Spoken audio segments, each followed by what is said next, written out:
Good morning, everyone. Welcome back to the channel, and thank you so much for stopping by. Today in GTA Online, it is Tuesday, which of course on tomorrow, Wednesday, Rockstar will be previewing to players early the new upcoming GTA Online weekly event. News, information, money, bonuses, discounts, and more before the changes take effect. Live in-game Thursday morning, but on Tuesdays, I like to give you guys a refresher and a reminder on all of this current week's offerings, and particularly for this week, we have some excellent choices for free vehicles, the usual ones we get, one of which you can see behind me right here as the podium car, which we're going to be talking about, along with everything else. But we have 2 claimable vehicles at the Salvage Yard, plus some incredible Salvage Yard bonuses. If you know, you know. They've been amazing this week, and so if you have not really jumped in and started that business, I recommend you do so, because it's on discount. We're going to be talking about the discounts as well, just giving you guys a refresher and a reminder on everything. Limited time for this week only that you do not want to miss out on, because yeah, for this week in GTA Online, we really do have some solid opportunities at the Salvage Yard. So let's check it all out. Thank you so much for tuning back in, and let's get started. Here we are at my Salvage Yard, because I'd like to start off by discussing some of the bonuses for this week, because it's been an excellent week for money making here in GTA Online. And right after I record this video, I need to jump in and keep grinding away with some of these bonuses. So we do have double money and RP on the Hunting Pack Remix Adversary Mode, as well as the Community Race Series, which if you're a GTA Plus member, you're making 4 times money for that. But the main bonuses are here at the Salvage Yard for this week. Like the tow truck salvage values, when you salvage cars here, you bring them back with your tow truck to your Salvage Yard, you're getting double money. So you're getting between $60,000 and $80,000 per car this week, and you have been. The Salvage Yard daily income at your wall safe has also been doubled this week, or if you're a GTA Plus member, you've been making 4 times the money on it. So with the max income or max daily income with the Salvage Yard, you've been making either $48,000 or even up to $96,000, which is just absolutely insane. And also, if you've been grinding away with those tow truck missions, you've been getting double the Salvage Yard vehicle salvaging speed. So instead of 48 minutes with the staff upgrade here at your Salvage Yard, you've been able to salvage your cars in 24 minutes, get right back out there and start bringing in more vehicles for extra salvage value money, and of course keeping up with your max daily income at the wall safe, which is just amazing. And then don't forget about the weekly challenge to close out this week strong, which I still need to do because I have one more. Complete 2 Salvage Yard robberies at the very least, and you'll make $100,000 for doing so. If you're already going after those 2 claimable cars, you're going to get that challenge done for that 100 grand as well. Your major property and vehicle discount for the rest of this GTA Online weekly update is 40% off the Salvage Yard properties, plus the modifications and upgrades you can make inside of the business. So when it comes to the locations, we have one up in Paleto Bay. We also have one in the northeast of Sandy Shores. I would forget and skip these entirely. They're not necessary. I went with the Strawberry location. It's nice and central. If all your businesses are on the east side of the map here, then honestly, the Murrieta Heights location will be more relevant to you, I would say. I first bought this one before I had the Strawberry location, but the problem with this junkyard and this scrapyard is you need to go through the actual junkyard itself, so it just takes a lot more time to enter your business because you need to drive from that road and drive through and snake your way through. There used to be a gang hideout there, but I don't think there is anymore. My game just went into windowed mode for some reason. But anyways, back to the Salvage Yard. If you access the modifications and upgrades, get the trade rates, get the tow truck. You can get the normal tow truck beater unless you want like the nice pristine looking tow truck. Same performance, it's just all cosmetic. The wall safe is necessary for your daily income, and the staff upgrade is necessary if you want to salvage 2 vehicles plus salvage them faster. So you basically want to get all the upgrades right here. The trade rates are worth it, you know, for insurance costs on your other vehicles that get destroyed and whatnot, and they also help just with the Salvage Yard in general, but these are the 3 necessary ones for sure. They're all worth it. The Salvage Yard is an expensive business, but especially this week, the money you could be making has been absolutely incredible. And now jumping into our vehicle discounts for the rest of this week, let's talk about it. On Legendary Motorsport, you have this beautiful Pegassi Tempesta featured here for $930,000 at 30% off. This is absolutely worth buying. We have the Declassy Mamba featured here for $696,000. Let me just say this. I would buy it for the fun factor as well as the sound. The exhaust note and the engine noise are amazing. Performance, it's like uncontrollable to the point where you just may not enjoy it at all, but it's just a fun car. I like it. It's a fun driver's car. It's just not good. Does that make sense? I still find the value in buying it though, putting it in, you know, some sort of classic car garage or something like that. We also have the Pfister Astron on sale for 30% off for $1.106 million. When you have the Pfister Astron Custom available in the game, I see no reason to get this one, so I would stay away from it. The Lampadati Novak, on the other hand, for $425,000. This is a must-buy. This is a top 3 SUV in the game. I would say right there behind the Rebla GTS as well as the Pegassi Toros, just for like on-road performance. Definitely one of the quicker SUVs as well. If it's not top 3, it's top 5 for sure. On Southern San Andreas Super Autos, we have the Dinka Sugoi for sale for 856, almost 857K, or 642,000 with the trade price at 30% off this week. I'd stay away from it. You can also pick yourself up a Buckingham Milljet for $1.19 million at 30% off. I would avoid this. On Warstock, we have some great opportunities. If we check out the MOC area, you can actually get the Joe Built Phantom Custom. This awesome tractor trailer right here. This cab is amazing. I mean, the hauler custom is really cool as well if you want the cab over design, but I just love Peterbilt 379s, and so this is really cool. Is this a 379 or 389? I don't know, whatever. Doesn't make a huge bit of difference to me. I love this design more. This is worth it. Obviously, the MOC is an excellent vehicle. The most armored in the game, actually. And then you can also pick yourself up a Nagasaki Buzzard attack chopper here for 30% off, or $1.225 million. This is worth it as a Sparrow backup. Yes, you can summon it through your CEO vehicles menu, and I think you pay $25,000 if you don't already own it, but that's why I would recommend you get it while it's on discount, because then you never have to pay 25 grand for it again. Just one lump sum of $1.225 million, and you'll never need to pay every single time you want to call it out after that. At the Diamond Casino and Resort, your Lucky Wheel podium vehicle for the rest of this weekly update is this beautiful Pegassi Reaper right here. We reviewed this as well as the prize ride on Friday in my free DLC vehicles guide. The Pegassi Reaper gives you very good acceleration. It's got a great launch. It's very fast, and you can actually keep pace in races really well. Pretty solid top speed for the supercar class and category, and once you fully upgrade it with performance upgrades, it stays very competitive. It's got unbelievable grip. It's really stable at high speeds. Like, you can bomb corners and be good to go with this car. It's all-wheel drive as well, but it's still very lightweight as well, and it just like it's just thrilling to drive. It feels good. It's effective at taking turns. The braking's really strong as well. Overall, I could just say that you have such confidence behind the wheel of this car. And that, I think, is an important trait of driving any vehicle in this game. So let's spin the lucky wheel, see if we can get ourselves a second Pegassi Reaper on this character. We have not won a podium vehicle in, I don't want to say too long. It's been several weeks, though. Let's see. RP or clothing? Just clothing. Okay, what do we get, though?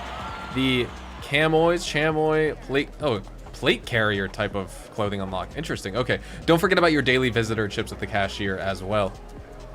At the LS car meet, your prize ride for the rest of this week is this beautiful Nis Remus right here. In order to unlock this car, you need to finish top 5 in the LS car meet series races for 3 consecutive days in a row to claim this car. When it comes to the Remus, it's I would say predominantly handling focused tuner car.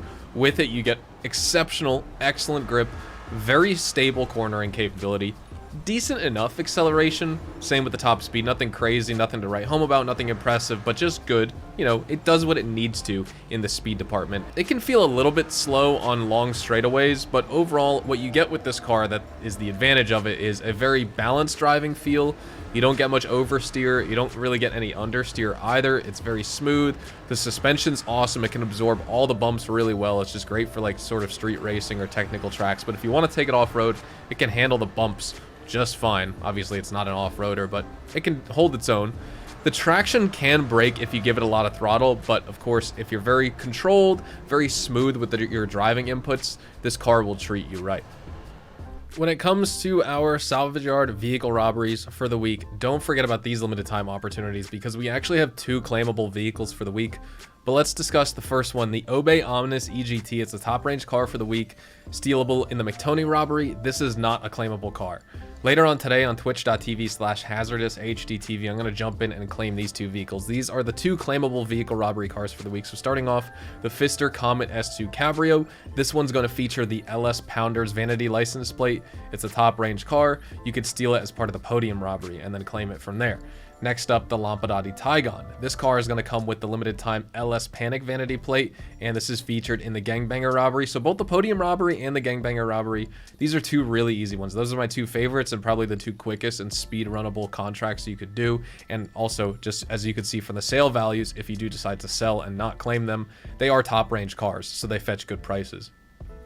Here we are at Luxury Autos talking about some new content for the week, not here on this Vapid FMJ Mark V. This is just one of the cars that's available, but it's got some cool customization on it. The one that I really wanted to show you though was the Pfister Extreme here. The unfortunate thing is the Extreme as a supercar kind of sucks, but that being said, we have some new content for it. It's the Premier Half Camo livery which released this week, and it's actually on this one that you could buy from Luxury Autos. Sure, you can just apply it at a vehicle workshop of your own, but if you want this customization pre-applied, this is sort of a sneak peek at what it looks like here.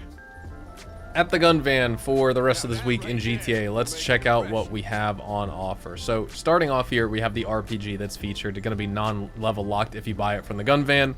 We have the normal heavy sniper. Mine's locked because I have the heavy sniper Mark II applied. We have the railgun. This is worth it at full price for anyone, but it's 40% off this week, so do not miss out. It's already limited time in the gun van, and it's on discount. You have to pick it up. It's great for taking out aircraft. Same with the Up and Atomizer. This is only going to be 30% off for GTA Plus members if you have that subscription. That being said, though, this is worth it at full price. It's great for your vehicle deliveries, for your bunker or your nightclub or your MC businesses. If any of those vehicles ever get stuck, this will get them unstuck. We also have the musket here as well as the pipe wrench. Here also at the LS Car Meet at the test drive section, we have the following 3 vehicles available for you to actually purchase this week. And they're pretty solid. They're all removed cars. So let's first check out this massive SUV, the Dundreary Landstalker XL.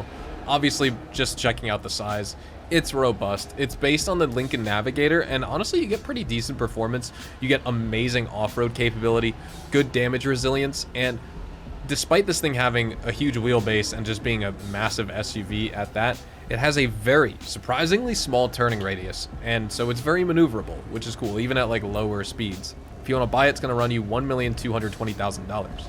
Next up, the Grotti GT500. This is a sports classics car that gives you amazing handling. I think it's pretty stylish, just got a good design. I always kind of quote it as like a good beginner-friendly vehicle. The price point isn't beginner-friendly. It's going to run you $785,000, but it gives you a good driving experience. It's very responsive. It's not going to lead the pack in the acceleration or top speed department, but it's comforting to drive. It's really easy to control. I think if you are a beginner, it is a good choice just if you were able to obtain this car and you're someone who likes aesthetics and performance in a vehicle. This is pretty solid. Next up, this is the Dubachi 770. This is a sports car in the game, gives you high top speed. What's unique about it is that it actually has a 6-speed gearbox. Most sports cars in the game have a 5-speed gearbox for some reason. It's a little bit on the heavier side though, and it's rear-wheel drive, so that's going to limit your acceleration and your traction just a little bit, but it's inspired by that Aston Martin 177, so you get that nice Aston Martin luxury or Dubachi luxury with really high-speed performance. And honestly, I like the customization here with these sort of like bronze or copper rims along with this matte olive drab green paint job. That looks pretty cool. When it comes to price, let's check it out, $695,000. And last but not least, let's check out some of the cars at Simeon's Premium Deluxe Motorsport and Car Dealership for the week, because most of these are removed with the exception of one, and I'll point that one out. So let's start off with the bike, the LCC Avarice. This is a bike that gives you very good speed, super tight turning radius, pretty viable in races, maybe not absolute meta, but still just fine. It's a competitive chopper, that's sure. Or that's for sure. It'll struggle in the traction department and control if you take it off-road, but nonetheless, it is a nice bike because it's inspired by the Orange County Choppers T-Rex, and the Avarice, I like it. I mean, if you like the LCC Sanctus, this is just the normal looking variant of it, not the Halloween one, so pretty unique styling. And if you're a chopper enthusiast, this is a good bike for you. If you do want to pick it up, it's going to run you $134,000. It's really not expensive at all. Then we have this Vapid Retinue right here. Great speed, great handling, excellent off-road as well, super lightweight, balanced power delivery. I like the retro styling that it has. This is just a fun little rally car to kind of take in this game, honestly. The center of gravity is pretty high, which is unfortunate, and that sounds like it's not conducive to rally racing, and yeah, that's true. You're just prone to tipping over on like uneven surfaces off-road with this thing, but it's still fun to drive. Then we have this beast of a truck, the Vapid Riata. Clearly, this is a rock crawling style truck. excellent for any off-road adventure. Look at the massive beefy coilovers and crazy suspension travel you get with this thing. You get large wheels, large tires. It's going to excel on all sorts of rugged terrain. But if you want to drive it on the pavement, this thing for some reason has really bad issues with fishtailing, and it's also prone to rolling over because the center of gravity is just so high on this thing. And the unfortunate side of all of this is, like, for a big truck, you'd figure this would just bowl and plow through traffic, but actually, you can't really maintain your momentum with this truck when you crash into the back of other cars, which is kind of just sad. And also, with those tires, you need bulletproof tires because they're just so big. They're going to get hit by bullets all the time. $402,800 purchase price. These three are removed. The next one removed from the game, so you have to buy it here. They're not on in-game websites anymore. The Canis Seminole Frontier, very, very dependable SUV here. Good off-road, has great durability. Top speed is just modest. It's only 100 miles an hour. This vehicle is all-wheel drive and it has a 4-speed gearbox, but it's based on the 2nd-gen Jeep Cherokee, which is awesome. If you want to turn this thing into a rock crawler, you can. Just a solid choice in the game if you want something good at off-roading. Just under $700,000 purchase price. Then we have the Vapid Blade. This vehicle is not removed. You can buy this on in-game websites. It's based off the 1965 Ford Falcon. You get supercar rivaling acceleration with this car. You got to be careful turning because you get really just unique understeer. I would say it's not understeer that's similar or comparable to any other vehicle in the game. Kind of a challenging car to drive in a race if you want to race it, but it's still fun and good styling. It's going to run you $160,000. Anyways, we're going to be wrapping everything up right here, ladies and gentlemen. So thank you guys so much for watching today's video. Drop a like if you guys did go on to enjoy. Consider subscribing to my YouTube channel if you are new and you want to see more GTA 5 online content just like this. Of course, feel free to also check me out over on Twitch, Twitter, and Instagram, specifically twitch.tv/hazardoushdtv for more GTA Online money grinding live streams. It is the GTA 6 waiting room over on there. Thank you so much for the support here on the channel, and I will see you guys tomorrow afternoon with the new weekly event news and information preview that Rockstar gives out in the afternoon. Have a good one. Adios, amigos.